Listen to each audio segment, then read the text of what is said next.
평범한 사람들의 비범한 삶의 이야기 팟캐스트 을들의 당나귀 귀 시즌3.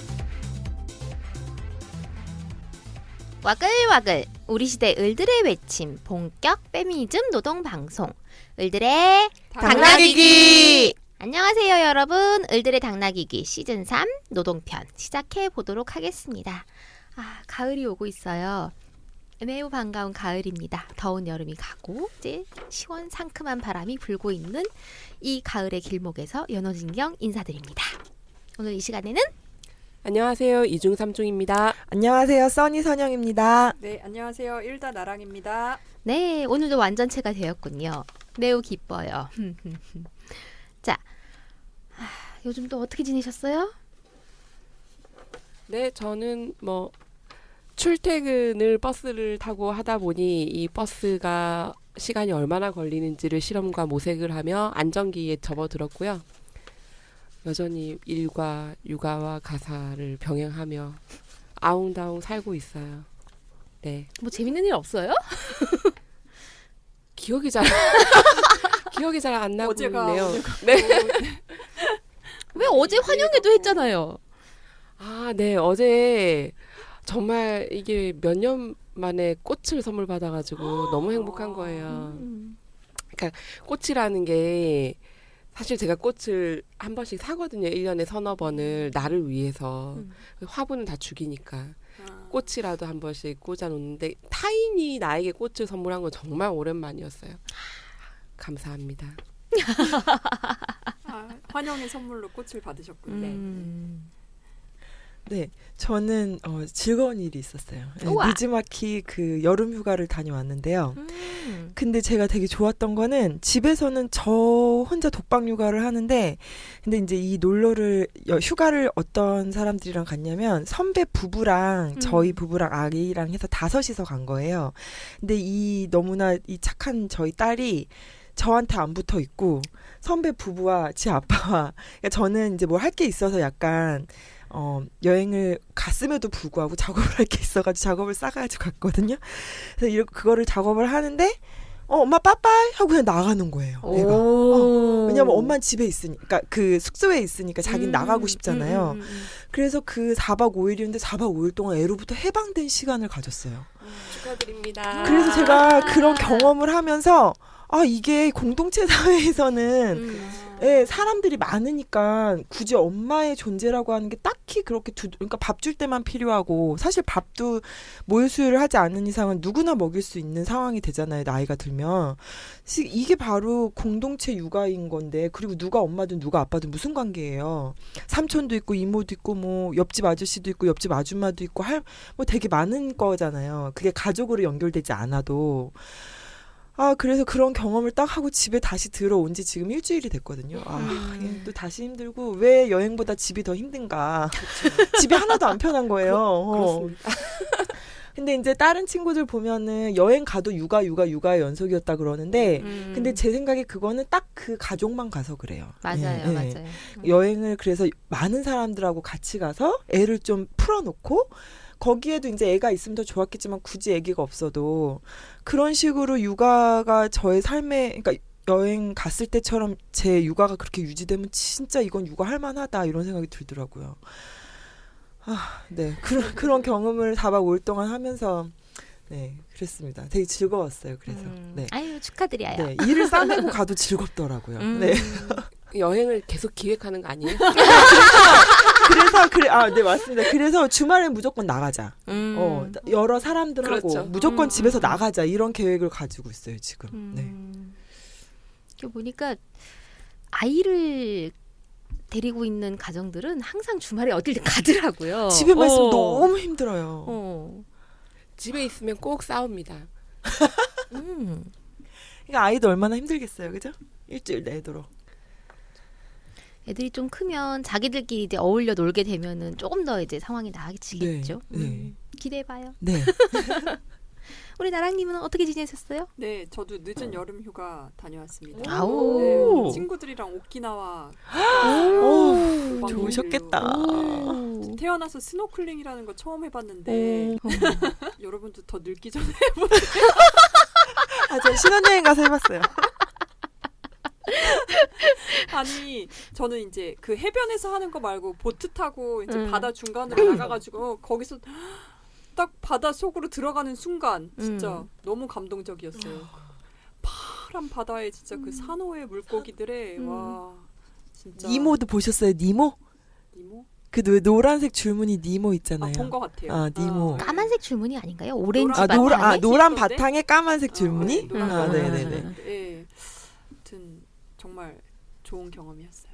그 수영을 못해도 할 수 있나요? 네, 구명조끼 입고 오리발 착용하고 하기 때문에 전혀 상관없어요. 네. 이게 약간 스노클링에 고급 기술이 들어가게 되면은 이제 구명조끼를 안 입고 네. 바다에 뛰어 들어갈 수가 있게 되면은 잠수가 가능해요. 네. 잠수가 가능해가지고 거기서 이제 막 볼 수 있는 게 더 많아지겠네요. 더 가까이서 볼 수 있고 좀 더 이제 거리감이 짧아지니까 그런 좋은 점이 있기는 하죠. 근데 또 이제 거기서 더 욕심을 부리게 되면 사람들이 다이빙? 이제 다이빙을 합니다. 오늘 우리의 본격 토크로 들어가 보도록 하겠습니다. 자, 오늘 주제는 두구두구두구두구. 우리가 언제까지 일할 수 있을까입니다. 언제까지? 먹고 사는 일은 정말 중요하죠. 더군다나 요즘 같은 100세 시대에는 이제 더 오랜 노년의 삶을 준비를 해야 되는 거잖아요. 그러려면은 이제 더 늙기 전에 한 푼이라도 더 벌어놔야 되거나 아니면 국민연금을 조금이라도 더 부어놔야 되거나 그렇게 해야 되는데 어쨌든 우리에게 고정 수입이 있고 뭐 고정이든 아니든 계속 지속적인 수입이 있어야 되고 그러려면은 우리가 계속 일을 해야 되는데 자, 여러분들은 지금 하고 있는 일을 언제까지 하실 수 있을 거라고 생각하세요? 다 왜 고개를 푹 숙이고 계세요?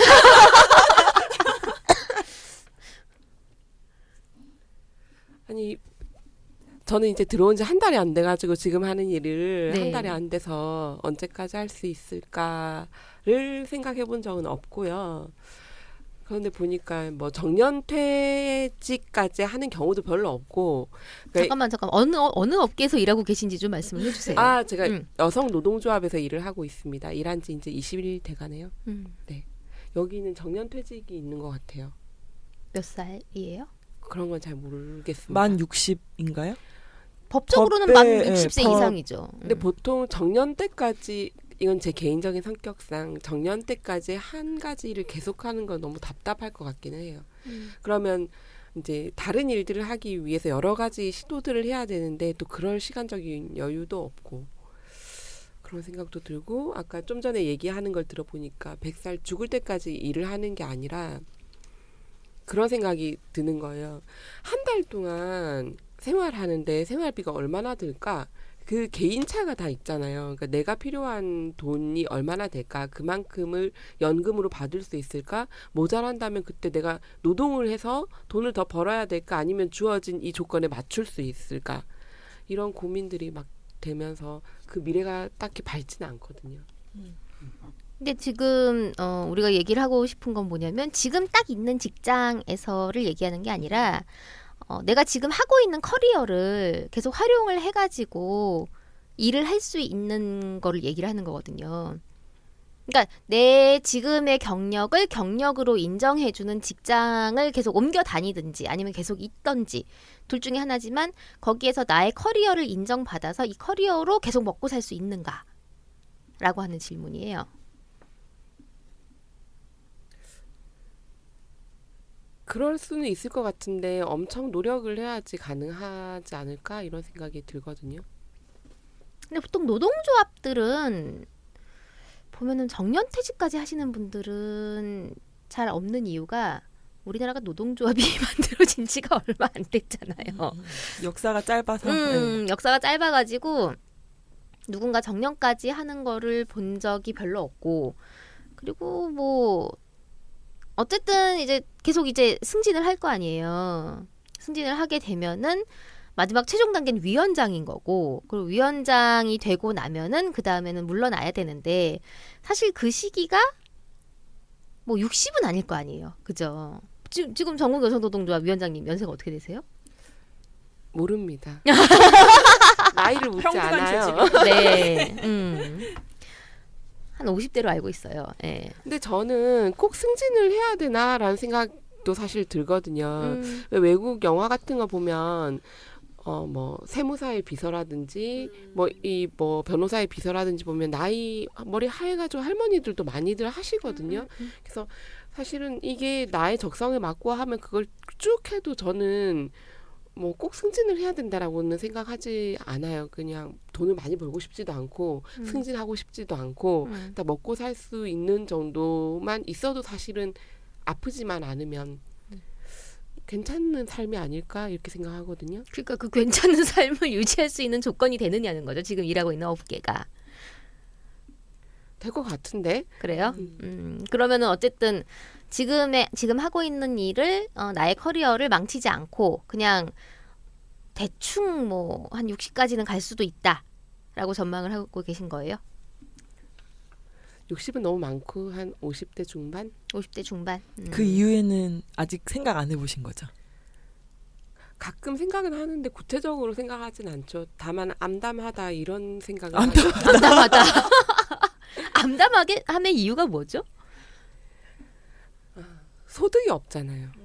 일단 자본주의 사회에서 소득이 없다는 건 큰. 근데 지금 제가 마치 청문회를 당하는 이 약간 불편함? 이제 한 명씩 당할 거예요. 그러니까 막 이렇게 50대 중반이 됐어요. 중반이 됐는데 사실은 연금이라는 게 뭐 나이 65세 이게 아니라 내가 지금 뭐 일부 정도 받을 수 있으면 좋은데 그렇지 않을 거란 말이에요. 연금이 나올 때까지 뭘 해야 되는데 내가 지금까지 해오던 일과 전혀 다른 일을 해야 되니까 제가 나중에 얘기하려고 했는데 수많은 경력 단절 여성들이 세일센터 이런 데서 계속 자격증만 따는 거예요.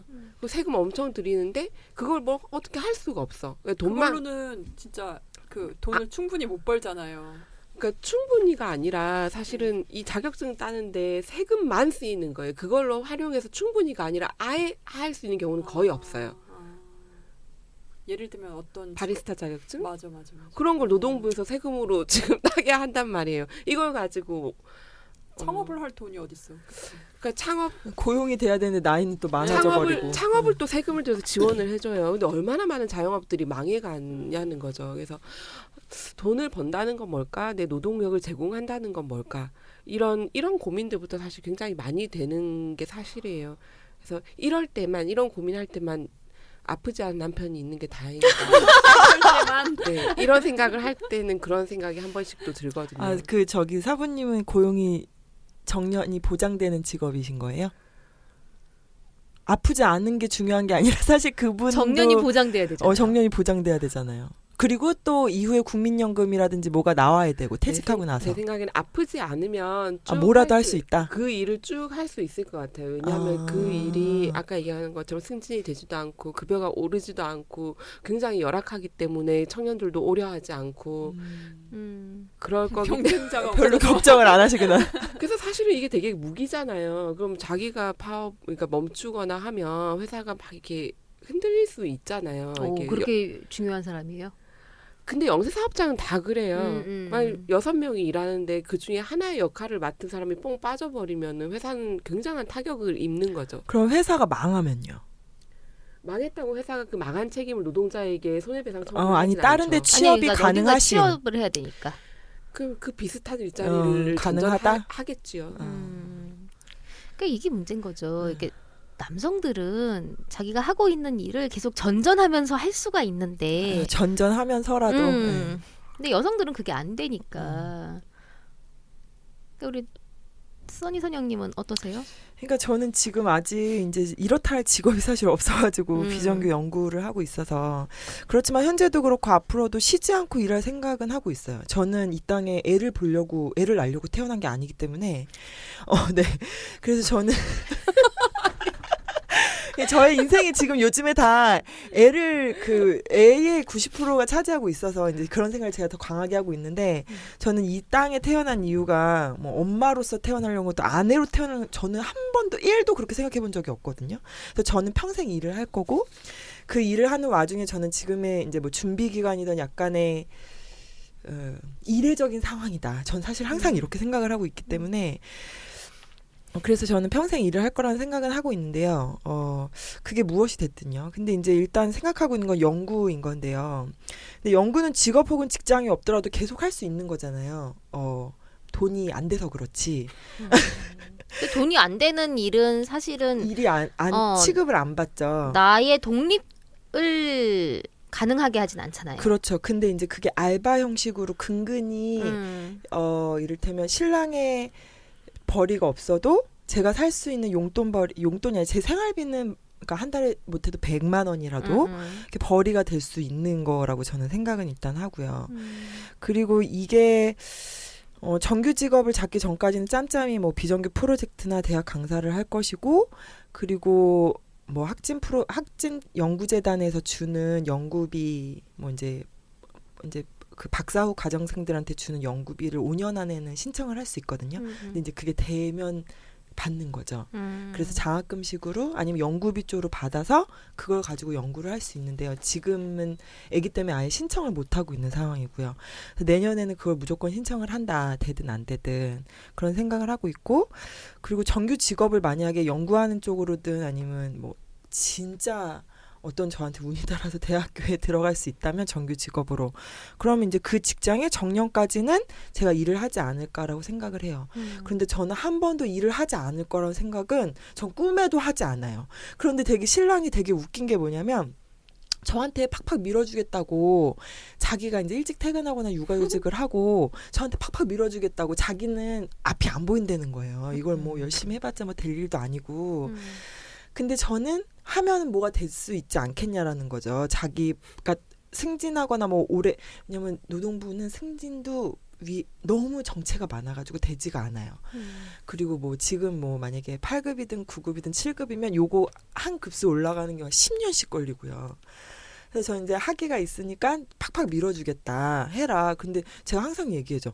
나는 너가 밀어주지 않아도 항상 무엇인가를 할 거고, 그리고 지금도 하고 있고, 너도 잘해야 되고 나도 잘해야 된다. 항상 이렇게 얘기를. 밀어줄 거면 육아휴직부터 좀 하시라고 해요. 네. 육아휴직은 제가 결심을 해야 돼요. 제가 결심을 해야 돼가지고. 아무튼 지금 하고 있는 일이든 아니면은 앞으로 저는 죽을 때까지 뭐를 한다. 근데 그게 이제 돈이 되는 일이냐라고 했을 때는 그거는 확답을 할 수가 없는 거죠. 네. 어쨌든 써니선영님 같은 경우에는 지금 갖고 있는 커리어로 이게 쭉 이제 계속 나갈 수는 있다. 네, 나갈 수는 있죠. 근데 여기서 이제 멈추고 육아에 전념을 하고, 만약에 이제 이렇게 돼 버리면 그 경력 단절이, 고용 단절이 저는 돼 버리겠죠. 네. 그냥 애 치닥거리하고 이제 그러는 전업 주부나 이제 그런 분들을 제가 뭐 비하하거나 그런 게 아니라, 저는 사실 생산을 하지 않기 때문에 그럴 수 있겠죠. 뭐 초등학교 때까지 가고, 그러면 그 상황까지 제가 아무것도 안 하고 있다. 그러면 저는 그냥 비정규직 뭐 어디에 가서 있겠죠. 연구를 계속 하기 힘들고. 네. 근데 그건 상상하고 싶지 않아요. 네. 우리 일다나랑님은 어떠세요? 네, 제가 사실 대본 보고 뜨끔했는데 9월 말에 제가 퇴사를 하게 되었습니다. 두둥. 좋은 일인가요? 이게 어떤 일인가요? 박수를 진짜 아니, 제가 좀 요새 기사도 너무 안 써지고 이게 글이 좀 아무리 팩트를 중심으로 한 이제 기사라고 해도 또 나름 창조적인 작업이라서 그런지 어느 순간에 막 고갈됐다는 생각이 들더라고요. 막 기사를 쓰기 위해서 막 진짜 막 쥐어짜야 되는 이 보통 올해 들어서 좀 그게 지속이 됐거든요. 그래서 좀 그만두고 쉴 때가 왔나 보다. 좀 글 하나를 쓰더라도 뭔가 나의 통찰이나 창조성이 담긴 걸 쓰고 싶다. 써야만 하는 글이 아니라 좀 그런 생각이 들어서 이제 9월 말에 퇴사를 하기로 했고, 네. 하지만 일다에는 또 10월에 새로운 기자가 들어옵니다. 네, 그렇군요. 네. 근데 이제 지금 계획은 제가 여태까지 늘 퇴사를 하면 바로 일을 했어요. 그래서 제대로 쉬어본 적이 없거든요. 그래서 그동안 모아둔 돈이랑 퇴직금 뭐 이렇게 해가지고 한 1년 정도 쉴 수 있겠다고 생각하고 있는데 그 이후에 사람들이 뭐 할 거냐고 너 그럼 앞으로 뭐 할 거야 하는데 진짜 모르겠거든요. 왜냐면은 저는 사실 막 기자를 하려고 이렇게 예전부터 생각을 가지고 있었던 사람이 아니라 여성운동 하다 보니까 이제 그 일다 페미니즘 그 저널 일다 기자도 하게 된 건데 또 페미니즘 운동판에서 뭔가 할 수 있을까를 생각하면 모든 나를 갈아 넣으면서 해야 된다는 이 생각 때문에 왜 그렇죠 그거는? 왜 그렇게 생각하시는 거죠? 너무너무 자신이 없는 거예요. 그리고 갈아 넣기 싫고 체력도 이제 안 되고 갈아 넣지 마요. 근데 대부분 많이 갈아 넣잖아요. 그래가지고 그래서 그러면 이제 나는 아예 다른 일을 새로운 일을 해야 되나. 그래서 오키나와 다녀오면서 오키나와에 가서 게스트하우스를 할까. 근데 그 초기 자본이 있어야 되잖아요. 너무 구체적으로 들어가나요? 우리 집 지금 보증금을 빼서 가야죠. 그럼 같이 사는 분은요? 같이 가야죠. 아우, 네, 아주 빨리 하세요. 놀러 갈게요. 아니 그러니까 정말 이렇게 완전히 새로운 길을 모색해야 하는 건지 아니면 1년만 쉬었다가 또 어떤 이 페미니즘 판에서 뭔가 한 구석을 비비고 들어가야 되는 걸지 지금은 진짜 아무것도 모르겠어요. 천천히 1년이 다 지나갈 때쯤 고민해도 좋지 않을까? 지금은 일단 이 여유로움을 즐길 생각만 하는 것도 행복할 것 같아요. 뭐 근데 1년이 그렇게 길진 않아요.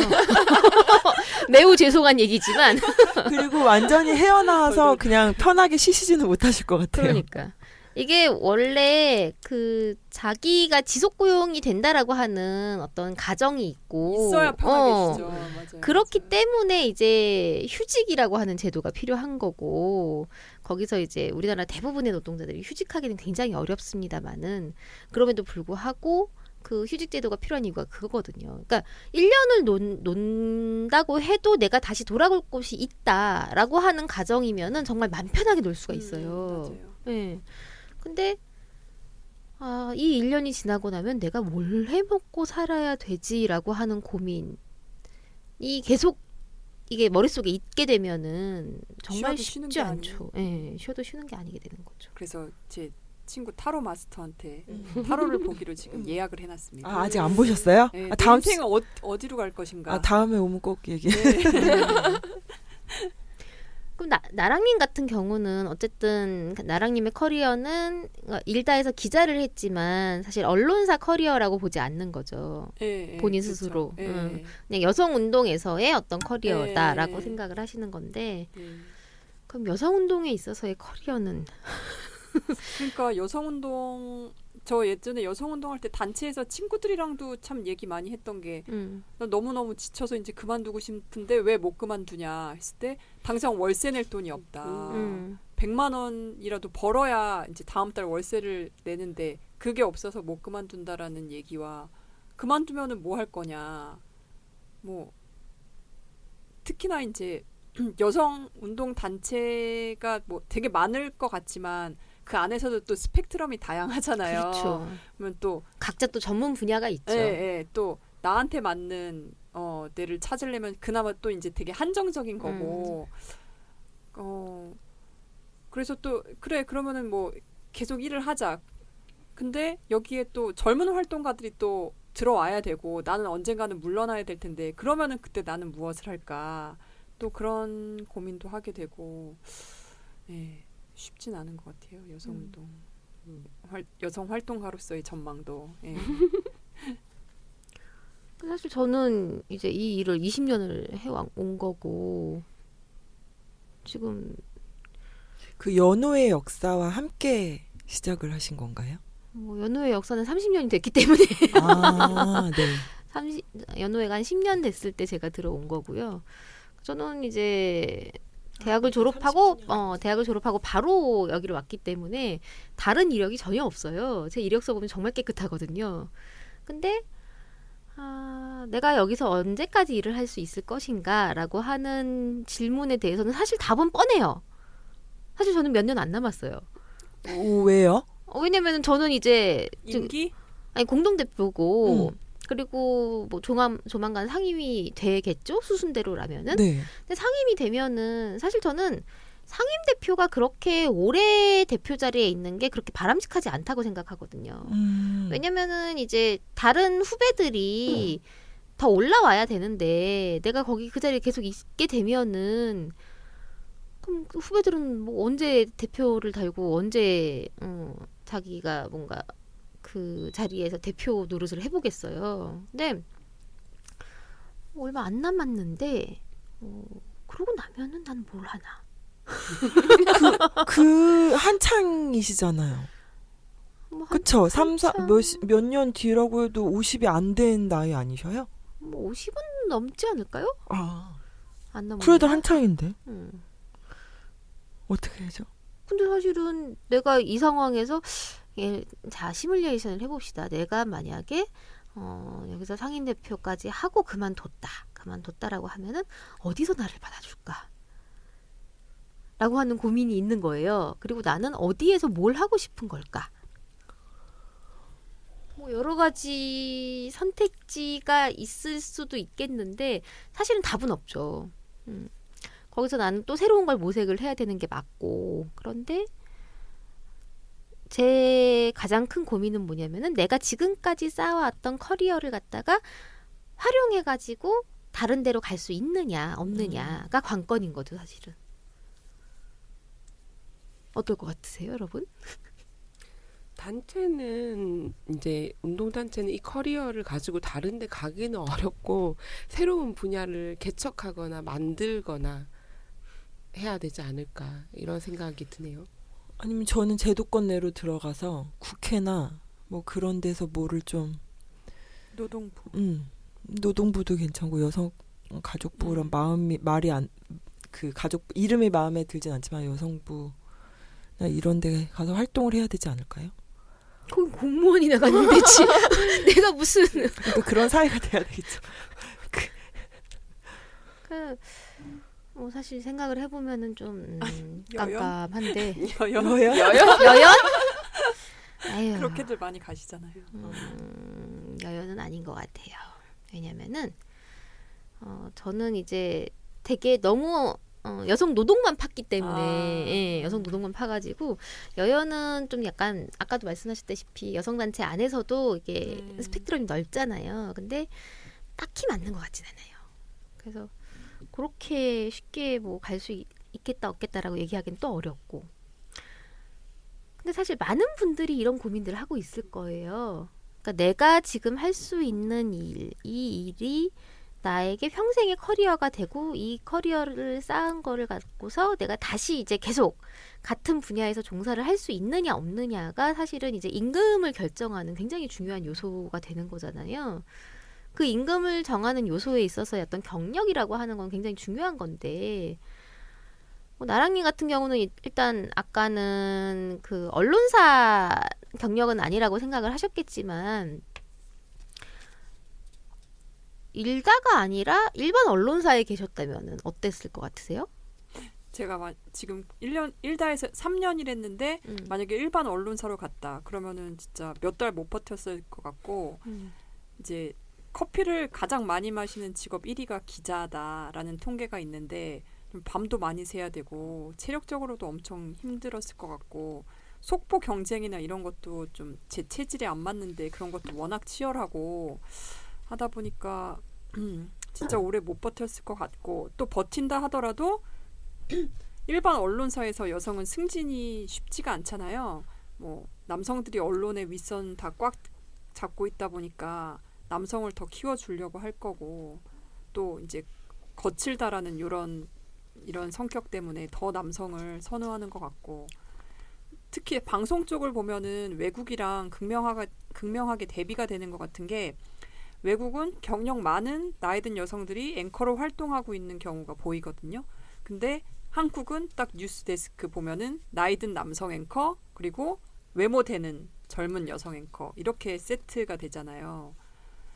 영국의 여성 언론 모임에서 한 보고서를 통해서 이제 BBC가 아나운서나 프로그램 진행자들을 인사 배치할 때 나이 든 여성들에 대해서 차별적으로 하고 있다라고 어떤 한 보고서를 통해서 압박을 했다고 하더라고요. 그때 구체적인 사례로 지목된 게 지난 2007년 영국의 앵커인 모이라 스튜어트가 57세의 나이로 프로그램에서 하차를 했는데 BBC가 이제 그 여성이 나이가 많았기 때문에 그렇게 하차시킨 게 아니냐 이런 의혹을 이제 사람들이 가진 거죠. 정말 한국과는 대비되는 상황인 것 같아요. 우리나라 같은 경우는 뭐 57세면은 그때까지 놔두지도 않을 것 같기는 해요. 37, 47? TV를 잘 보지는 않는데 뉴스 이런 걸 보면 거의 다 남성들은 쭉 나이가 네. 많아도 있는데 되려 남성들은 나이 많은 사람들이 고정 9시나 8시 그렇죠. 뉴스를 차지하고 근데 예. 여성들은 계속 바뀌는 그렇죠. 경우가 젊은 많죠. 여성으로. 예. 바바라 월터스라는 미국 여성 아나운서가 있죠. 이분은 인터뷰의 여왕으로 불리는데요. 전 세계 유명한 사람들은 다 인터뷰했다고 보면 될 것 같아요. 이 윌터스는 늘 새벽 4시 30분에 일어나 방송을 준비했다고 하는데 인터뷰를 하기 전에 인터뷰 대상에 대한 기사를 모조리 찾아 읽었고 연예인일 경우 인터뷰 대상이 출연하는 작품을 챙겨보는 등 철저하게 준비했다고 합니다. 1997년부터 2014년까지 미국 ABC 방송의 토크쇼 더뷰를 진행하다가 무려 85세의 나이로 은퇴를 했다고 하는데요. 오, 무려 85세. 85세. 1974년 여성 최초로 NBC 뉴스 프로그램 공동 진행자를 맡았답니다. 하지만 남성 공동 진행자는 방송 도중에도 노골적으로 월터스에 대한 적대감을 드러냈는데요. 월터스는 2008년 펴낸 자서전 내 인생의 오디션에서 당시 전국의 여성들이 수백 통의 편지를 보내 자신들이 당한 성희롱과 성차별을 털어놨다고 밝혔대요. 그들은 월터스에게 당신이 해내면 우리도 할 수 있을 거예요 라며 용기를 줬다고 합니다. 이게 여성 연대죠. 그렇죠. 상대방한테 힘을 주고 네가 가면 나도 갈 수 있다라고 하는 뭐 그런 되게 옛날 영화인데 너무 옛날 얘기하는 것 같아서 좀 미안하긴 한데 저도 다른 건 다 기억이 안 나는데 그 장면 하나만 딱 기억이 나가지고 소방관들이 나온 영화가 있어요. 그 백드래프트 한국 제목으로는 분노의 역류 혹시 보시는 분들 계세요? 저는 그 포스터가 기억이 나요. 되게 유명했던 네, 영화 맞아요. 같아요. 예, 예. 근데 거기서 나온 대사가 기가 막힌 게 하나 있어요. You go, we go. 미국. 네가 가? 그럼 나도 우리도 다 간다. 막 이런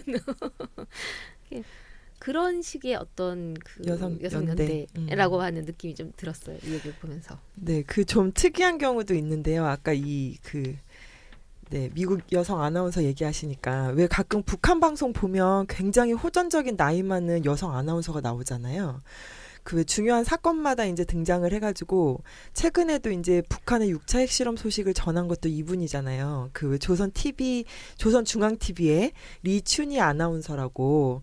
네, 올해 그분의 연세가 74세래요. 네. 물론 이제 김정일 사망 후에 현역에서 은퇴는 했는데 이제 중요한 사안이 있을 때마다 늘 등장해서 그 소식을 전하는 거죠. 그분 보면은 그분 성함은 몰라도 이제 다들 알 거예요. 그 목소리. 북한에서는 그 목소리가 이제 기백있는 음성이라고 한다고 하네요. 그래서 우리가 보통 북한 사람들은 다 그렇게 말할 거라고 생각하잖아요. 제가 지금 막 흉내를 내고 싶은데 흉내를 낼 수가 없네. 근데 아무도 그 리춘희 아나운서처럼 말하는 사람은 없다고 하더라고요. 예.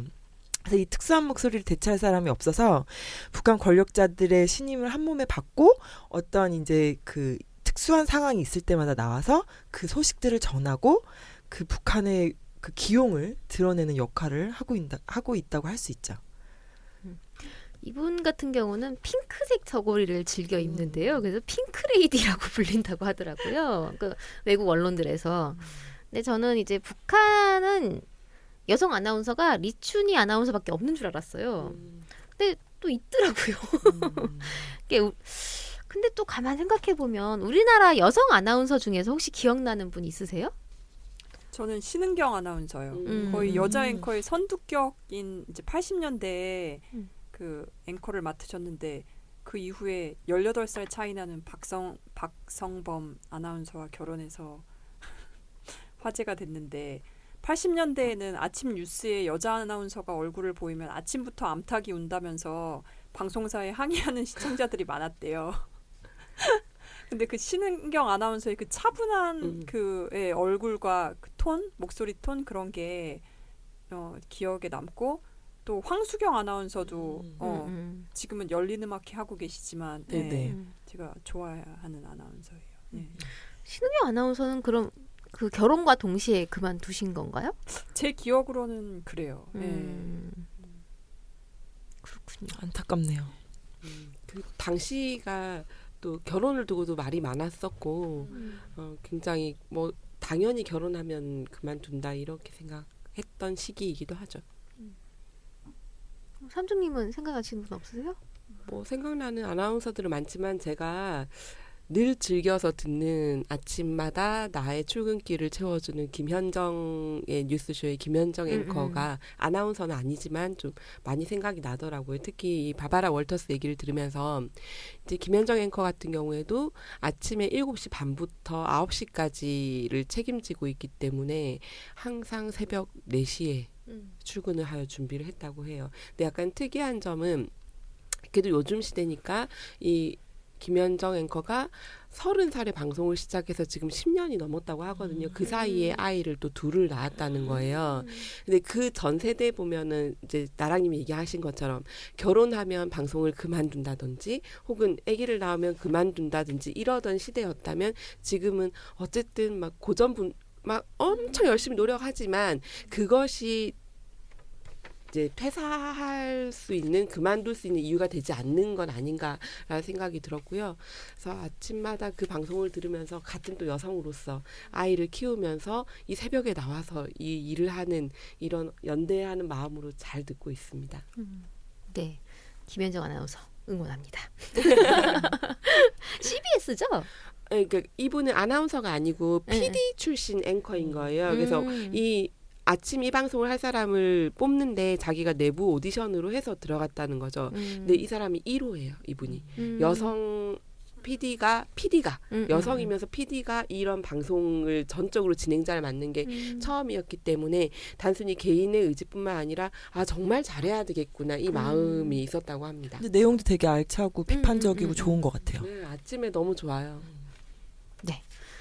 저는 이금희 아나운서가 생각나요. 네, 이금희 아나운서 하면 아침마당이 떠오르잖아요. 근데 아침마당을 1998년도부터 저랑 입사연도가 같아요.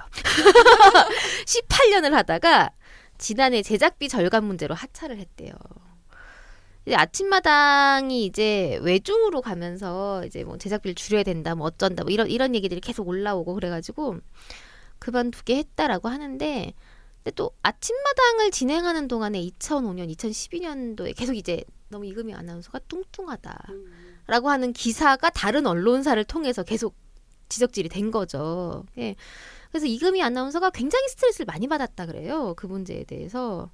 근데 아마 이 하차에는 이런 외모 지적질도 한몫하지 않았을까 싶은 생각이 좀 들기는 해요. 근데 저는 되게 충격을 받았던 게 뭐냐면 그럼 이금희 아나운서가 지금 뭘 하지? 라고 생각하면서 이금희라고 치는데 연관 검색어가 이금희 몸무게라고 뜨는 거예요. 저는 그걸 보면서 진짜 경악을 금치 못했어요. 그러니까 이 사회가 얼마나 어떤 여성의 몸이라고 하는 부분에 있어서 대상화시키고 물화시키고 있는지 참 한숨이 나오더군요. 제가 이번에 오키나와 놀러 가서 오리온 맥주 공장 그 투어를 했어요. 그 맥주 공장 투어를 한 다음에 끝에 이제 맥주를 공짜로 준다고 하는데 거기에 그 무알콜 맥주도 있다 그래서 저도 갔죠. 친구들은 이제 알콜 있는 거 마시고 저는 무알콜 마시려고. 근데 그걸 이제 쭉 같이 가이드하면서 설명을 해주는 그 오키나와 언니가 정말 친구들이랑도 얘기한 게 한국 같았으면은 저런 외모 가지고 있는 언니가 설명했으면은 진짜 욕했을 거다 사람들이. 정말 너무 수수하고 머리도 하나로 점맸는데 옆에 다 삐져나와 있는 거예요. 머리가. 거의 저의 지금 상태로 그리고 발음도 영어로도 이제 설명해 주는데 그냥 일본식 그 영어 발음 있죠. 그런 걸로 하는데 그냥 담담하게 하더라고요. 그래서 아 정말 한국 같으면은 발음도 저렇고 외모도 저런 여성이 이런 투어 가이드 같은 걸 했을 때 얼마나 사람들이 뒤에서 숙덕숙덕 거렸을까 생각을 하면서 아 정말 한국 여성은 진짜 살기 힘들구나라는 걸 다시 절감을 했어요.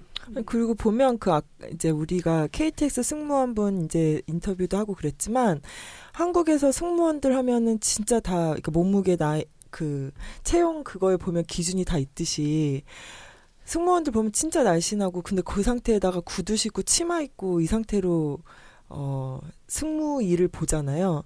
근데 이제 어디 뭐 해외에 나갈 때 장시간 뭐 10시간, 15시간 이런 비행을 해보면 승무원도 안 그래요. 남자 승무원도 되게 많고 여자 승무원인데도 되게 몸이 좋은 외국 항공사는 외국 항공사는 왜냐하면 사실 그래야지 일을 할 수 있는 거예요. 승무 일을 할 수 있는 거죠. 그래서 그런 거 보면 한국 사회가 진짜 이게 그 여성들이 하는 일에서 외모라든지 몸무게, 얼굴 이런 걸 얼마나 신경 쓰는지 진짜 저는 보면서 되게 놀랐어요. 처음 그 장시간 외국 비행기를 타고 장시간 해외로 나가는데 그것도 얼마 안 되거든요. 그렇게 나간지요. 근데 거기 보니까 되게 신기한 거예요. 되게 뭐 이렇게 통로를 지나다닐 수가 있을까라고 생각이 들 정도의 여성 승무원이 너무나 뭐라죠? 유연하게 거기를 지나다니면서 일을 보시는 거예요. 그래서 그걸 보면서 좀 문화 충격이었죠. 저 스스로도 제가 그런 편견이 있었구나 그렇게 생각을 했어요. 그리고 외국 항공사 승무원들 보면 얼마나 무뚝뚝한데요. 그렇죠. 완전 무뚝뚝해요. 네, 그리고 안 된다 그러고 딱 자르고 그죠. 네. 그 굉장히 어떨 때 보면 약간 너무 강압적인 거 아니야라는 느낌이 들 때도 가끔 있기는 해요. 근데 그게 안전을 담당하는 거니까 네, 그럴 수밖에 없을 거라는 생각을 하는데 우리나라는 안 그러잖아요. 그렇죠. 네. 무조건 웃어야 되고 무조건 날씬나야 되고. 근데 승무원 같은 경우 외국에서 이 업무에 대한 직무 분석을 한 적이 있어요. 근데 직무 분석 결과 승무원 업무에서 가장 중요한 기본 요소가 뭔지 아세요? 힘이에요. 힘. 체력. 그쵸.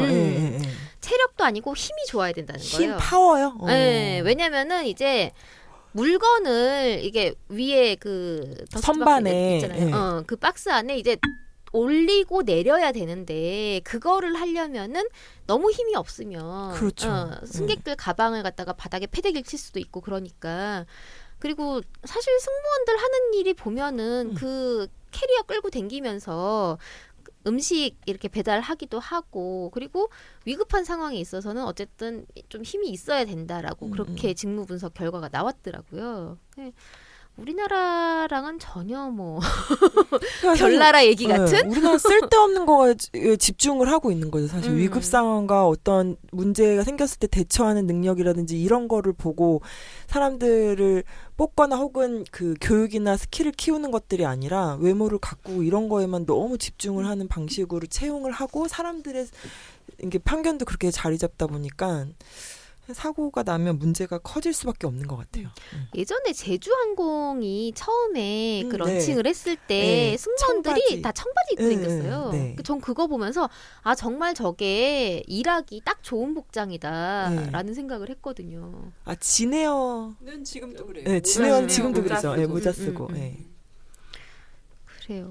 결국 이제 여성을 경험 많고 능력 있는 전문가로 보지를 않고 그냥 보기 좋은 장식품 정도로 그냥 취급하는 게 우리 사회의 편견인 거죠. 특히나 여성의 경우는 젊음이 아름다움이라는 생각이 지배적이기 때문에 나이 든 여성은 보기 싫다라고 하는 사회적 편견이 굉장히 강하게 작용하죠. 그래서 여성들이 나이가 들면 들수록 더 자리를 지키기가 힘들다라고 하는 문제들이 있습니다. 네, 한국 사회에서 법으로 정해진 정년은 60세죠. 근데 그러니까 사업주가 근로자의 정년을 60세 이상으로 정하여야 한다고 법으로 정해져 있는데 사실 그 정년을 채우는 거는 대부분 남성이었죠. 근데 그마저도 요즘에는 워낙 노동이 불안정해지다 보니까 사실 정년까지 일한다는 게 일부 직종에 제한된 이야기가 되고 있잖아요. 공무원이나 교사, 공기업 아니면 일부 대기업 정규직 이렇게 일부 특수 직종만 정년이 보장되다 보니까 그 몇몇 직종의 구직자들이 엄청나게 몰리고 있는 것 같아요. 그렇죠. 그러니까 지금 내가 하고 있는 일을 계속 할 수 있냐? 없냐. 이제 보통 사람들은 이제 10년쯤 한 가지 일을 하다가 이 일이 이제 재미없어 하면서 이제 다른 일을 하는 경우는 흔치 않잖아요. 예, 상상도 안 되는 것 같아요. 그런 일들은. 대개는 더 이상 일을 할 수 없기 때문에 예. 그래서 다른 일로 전업을 하는 경우인 건데 보통 보면 이제 여성들은 40세를 전후해서 전업을 하게 되는 경우가 많게 되죠. 네, 제 친구들만 봐도 이제 영어 유치원에서 일하던 친구가 거기서 더 이상 일을 할 수 없어서 그만둔 경우가 있었어요. 이 친구가 영어 선생님으로 계속 일을 했는데 유치원 업계에서 좀 이제 오래된 거잖아요. 경력이 좀 붙고 그러니까 거기서 월급 원장이 됐는데 문제는 뭐냐면은 그러고 나서 더 이상 이제 미래가 안 보이는 거죠. 그러니까 거기서 더 유치원에서 일을 할 수 있는 나이가 뭐 몇 년 길어야 몇 년 남았다라고 생각을 하기 때문에 그냥 이럴 거면은 하루빨리 전직하는 게 낫겠다라고 하면서 그만두더라고요. 저는 이제 저희 가까이 아는 분, 네, 이제 여성이죠 당연히. 근데 이제 그 임용고시를 이제 계속 준비를 하다가 못하고 그래서 이제 학원 수학 선생님을 하게 된 거예요. 근데 지금 이제 40 중반이고 50을 바라보고 있는데 그러니까 본인이 원장이 되지 않는 이상 학원 선생으로 그 여성이 계속 그 학원에서 게다가 이제 뭐 임금도 오르지 않을 뿐더러 그런데 이 나이 많은 선생님을 고용을 안 하려고 하는 거잖아요. 왜냐하면 젊은 선생님들을 채용을 하려고 하다 보니 자기는 계속 아이들을 가리키는 일을 학원 이제 사교육이긴 하지만 학원에서 하고 있었고 그럼 이후에 나는 무슨 일을 해야 하냐? 그럼 이제 학원을 차리던가 뭐 개인 독립 사업으로 학원을 나와야 되는데 이제 그런 고민을 하는 걸 보면서 네 이런 생각들을 하게 됐죠. 어떻게 되나? 한국 사회에 진짜 나이주의도 한몫하는 것 같아요. 무조건 젊은 사람 선호하고 물론 인건비가 싸고 마음대로 부려먹을 수 있다는 그런 생각 때문에 더 그렇기도 하지만 일단 나이 든 사람이 설 자리가 없는 것 같아요. 기본적으로 또 존중하고 또 연동되는 문제라는 생각이 들어요. 나이가 어리다고 해가지고 함부로 대하고 막대하는 게 당연한 게 아니잖아요. 근데 우리 사회 같은 경우는 이제 나이가 좀 어리다 싶으면 그냥 만만하게 보고 막 부려먹는다라고 하는 그런 개념들이 있어가지고 뭐 나이가 든 사람들 같은 경우는 그렇게 하기 힘드니까 그냥 쫓아버린다라고 하는 그런 생각들도 좀 있는 것 같고요. 뭐 여성들의 일 수명이 뭐 짧은 것도 여러 가지 원인이 있을 수 있는데요. 아까 나눈 아나운서의 경우처럼 예쁘고 젊은 여성을 원하는 사회적 편견 때문이기도 하겠고 또 뭐가 있을까요? 혹시 삼중님 그 상담 사례 중에서 뭐 이런 유사한 사례가 있을까요?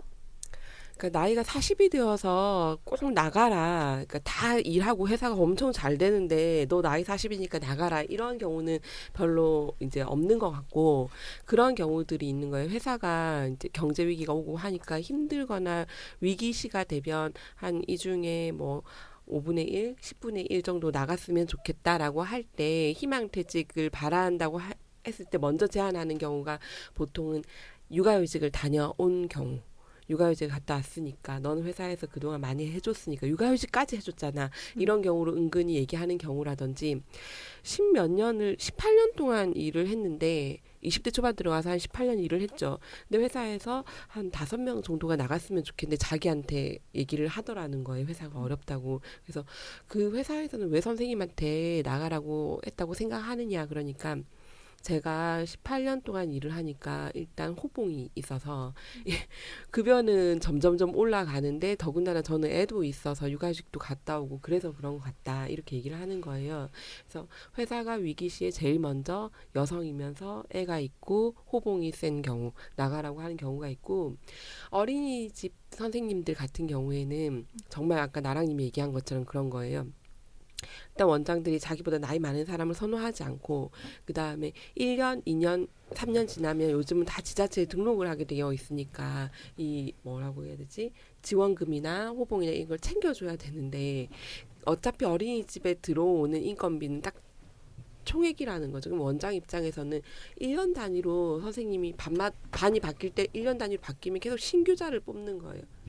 그래서 오히려 선생님이 오래 있기를 원하지 않고 나갔으면 좋겠다라고 생각하는 데도 많다고 하더라고요.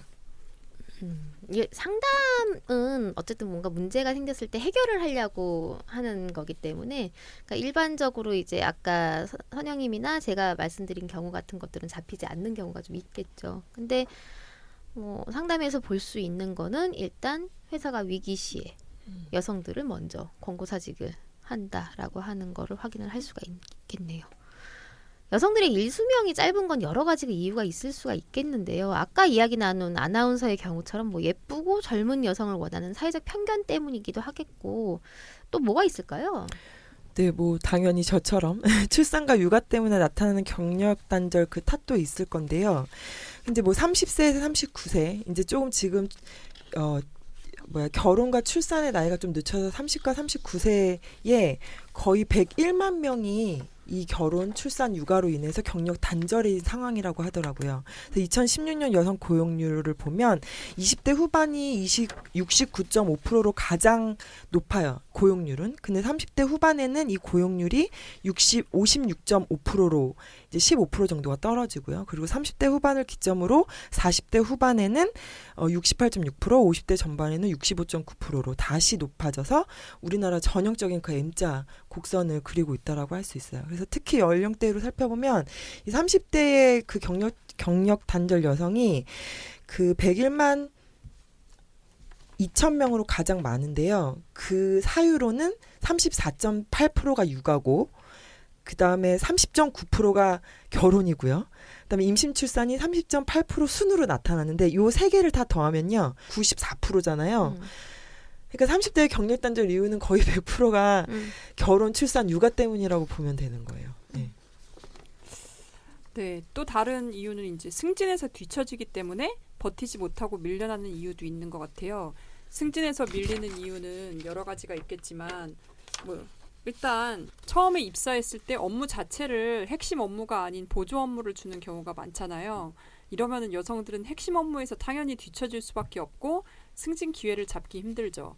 또 이것과 연결된 이야기가 직군 분리.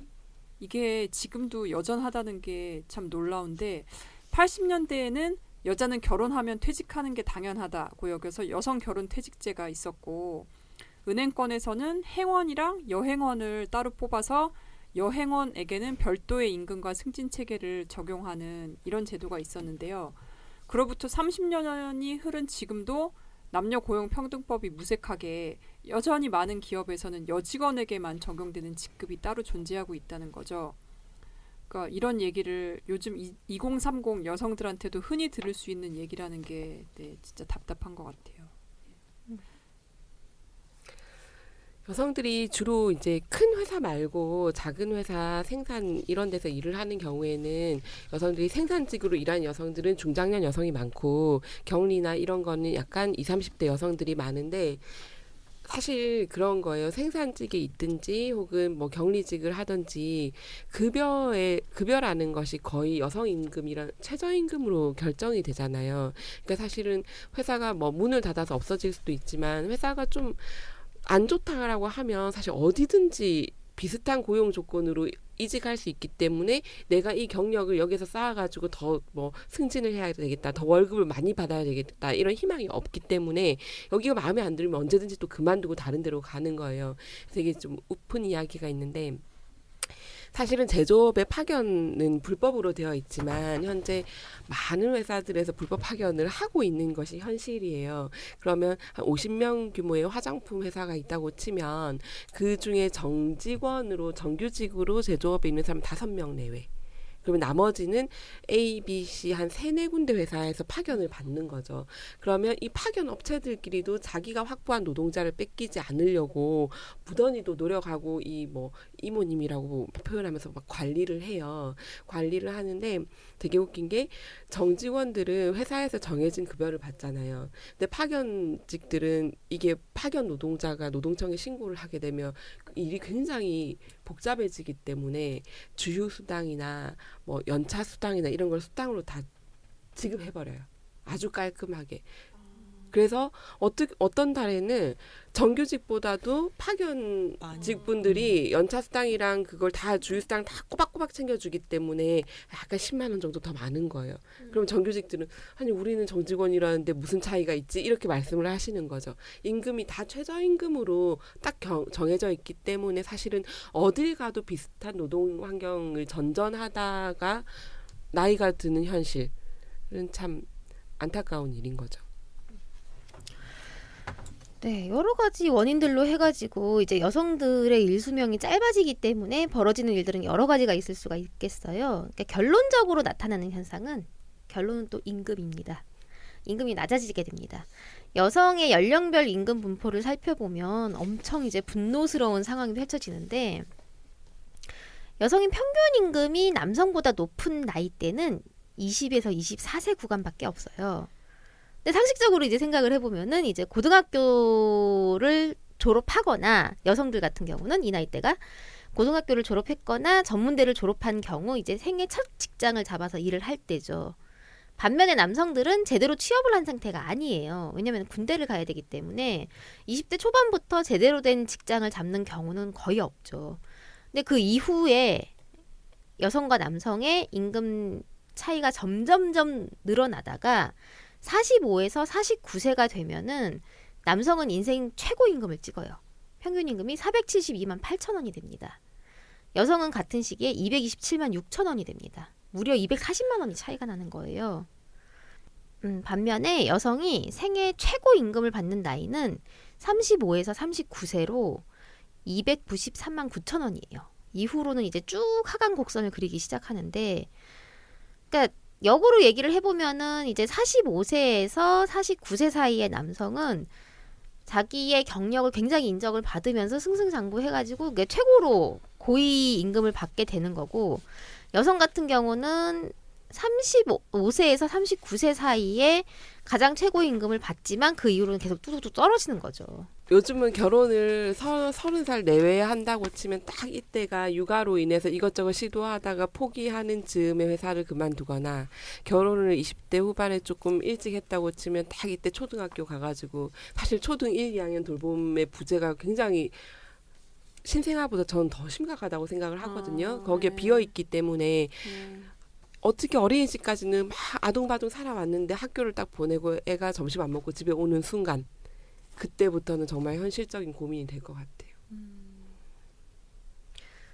네, 그러면 이제 결국 이제 여성들 같은 경우는 35세에서 39세 사이에 인생 최고 경력을 인정받고 그러고 난 다음에 전업을 해야 된다는 거죠. 근데 40이 돼가지고 다른 일을 찾으면은 뭘 찾을 수 있겠어요? 아니 그래서 제가 저희 이제 친인척들의 얘기인데요. 이제 막 애를 키워놓고 애들이 이제 유치원에 갔어요. 이제 아직 초등학교 가지도 않았어. 근데 유치원에 가니까 뭐라도 해야 되잖아요. 그래가지고 이제 시댁 얘기긴 한데 형님하고 작은 형님, 네, 이제 뭐 누나인 거죠. 네.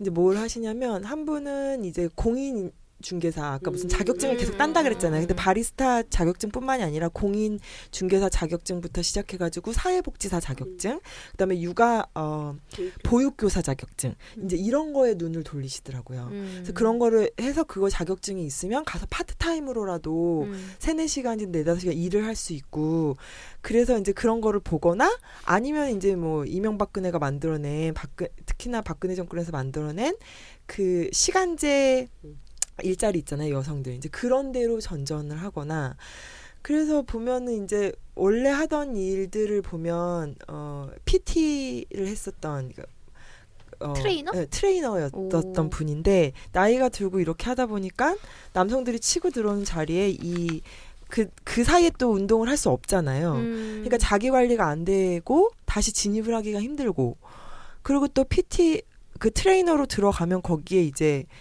파트타임으로 사기업이 아니라 사연습장에서는 하기가 힘드니까 공공 부분 혹은 파트타임으로 일자리가 왕왕 되어 있는 곳을 찾거나 아니면 이제 자격증을 따는 방식으로 전환을 하시더라고요. 그래서 한 분은 지금 사회복지사 자격증을 준비를 하면서 복지관에 노인 담당하는 비정규 업무를 그 면담 업무를 하고 계세요. 그러니까 우리나라의 주민등록증 다음으로 많은 게 사회복지사 자격증이라고 이런 이야기가 있을 정도로 그러니까 처음에 너무 쉽게 열기도 했고 사회복지는 또 여성이 주로 할 수 있다라고 해서 임금 자체가 낮고 굉장히 근무 조건이 열악하기도 하죠.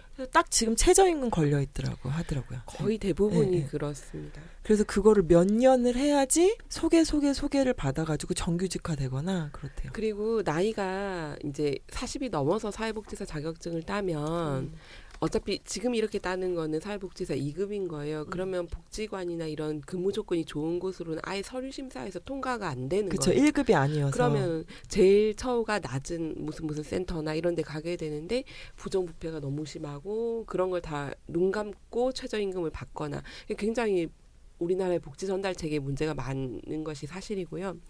또 하나는 내가 이제 여성들 같은 경우에는 전문직으로 디자이너 같은 거, 양복 디자이너 같은 거 굉장히 이거 전문적인 직업이잖아요. 대기업에서 이런 일을 하신 분들도 애 낳고 그 직종을 갈 수가 없는 거예요. 그거는 현장에 지금 이게 있어야 되기 때문에 그래서 그런 분들이 또 많은 전문 직종들이 자기 경력을 유지하지 못하는데 일단 돈은 벌어야겠고 했을 때 많이 가는 직종 중에 하나가 콜센터거든요.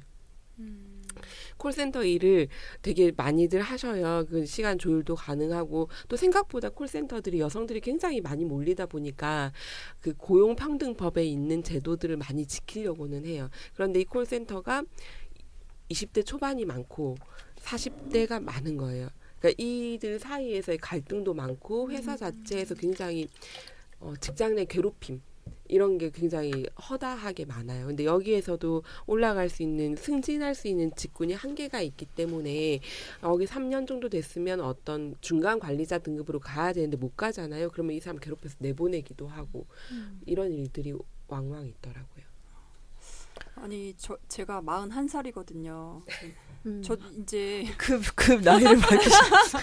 아니 제가 딱 이 상황인 것 같아서 앞으로 이제 뭐 할까 생각하면 진짜 막막하거든요. 근데 한국은 40대에 뭔가 새로 시작할 수 있는 그런 분위기가 아니잖아요. 근데 후배 중에 호주에서 이제 간호사 하고 있는 친구가 있는데 그 친구는 이제 30대에 호주로 가서 워킹 홀리데이 하다가 30에 이제 딱 워킹 홀리데이 하다가 거기서 아예 간호대학에 들어가서 비자를 받고 그래서 교육으로. 간호사를 지금 하고 있는 건데 자기가 간호대학 다닐 때 보면 호주에 40대 50대 여성들이 같이 간호대학 다녔다는 거예요.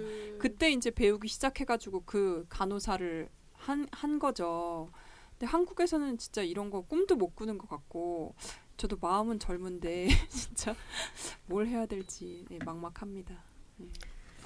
마음은 젊은데 몸은 늙었다 사회는 얘기하고 그러니까 사람이 존중받고 노동이 존중받으면 사실은 큰 문제가 되지 않는데 원장이 자기보다 어린 사람을 채용해야 된다는 건 그 사람의 노동에 대해서 내가 평가할 수 있는 사람이고 아무렇게나 해도 된다라는 생각을 가지고 있는 거잖아요. 그런 게 좀 없어지면 사실은 훨씬 더 나이가 많음으로 인해서 취할 수 있는 이득도 있을 텐데 그런 걸 이제 배제하고 생각을 해버리니까 안타깝지요.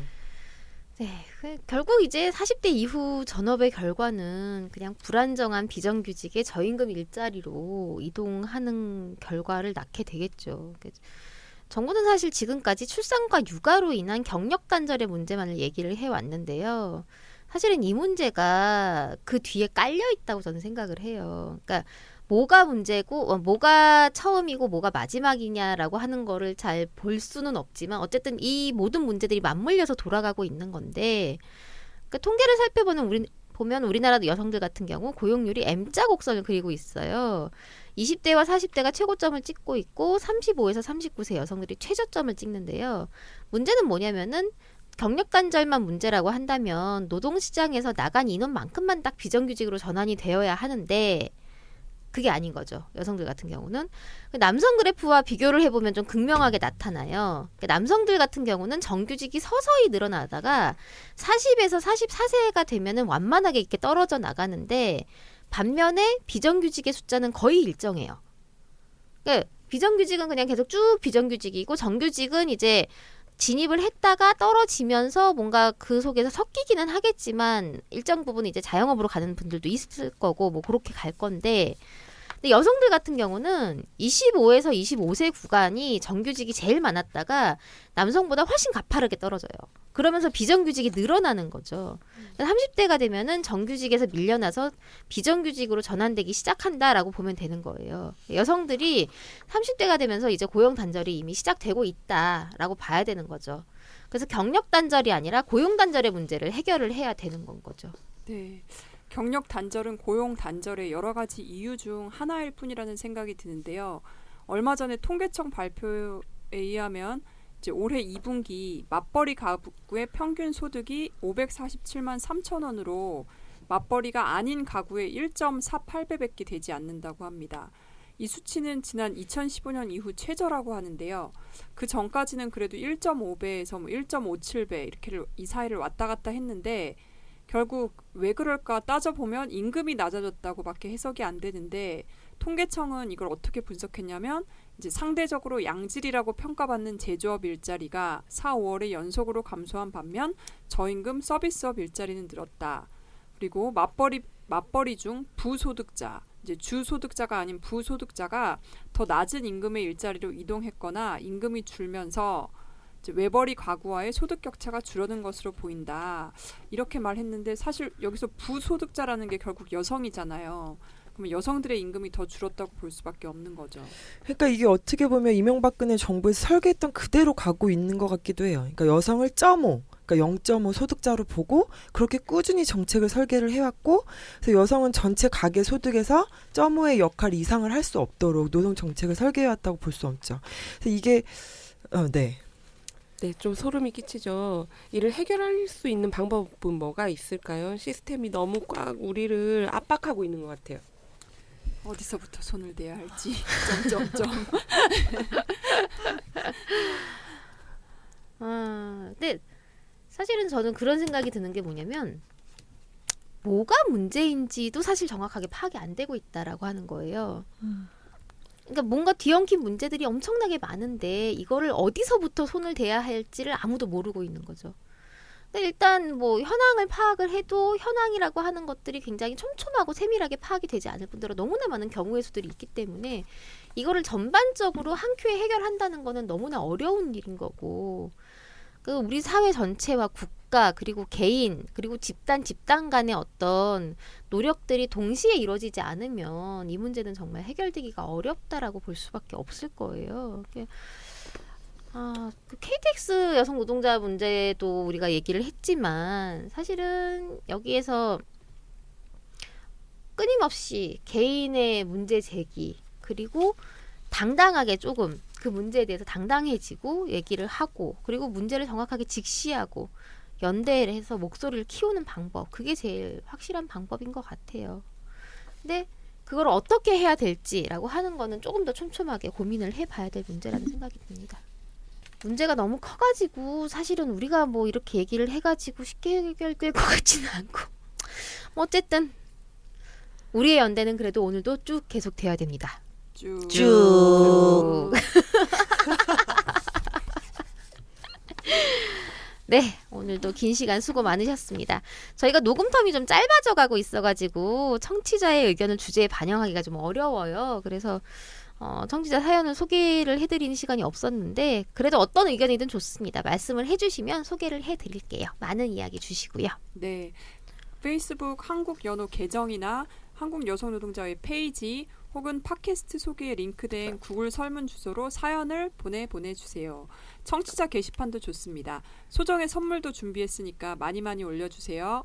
네, 환절기 감기 조심하시고 건강하게 다음에 또 뵙겠습니다. 지금까지 청취해주신 여러분 감사합니다. 다음 시간에 또 만나요. 제발. 팟캐스트 을들의 당나귀 귀 시즌3는 2017 서울특별시 성평등기금 후원 사업으로 한국여성노동자회에서 제작합니다.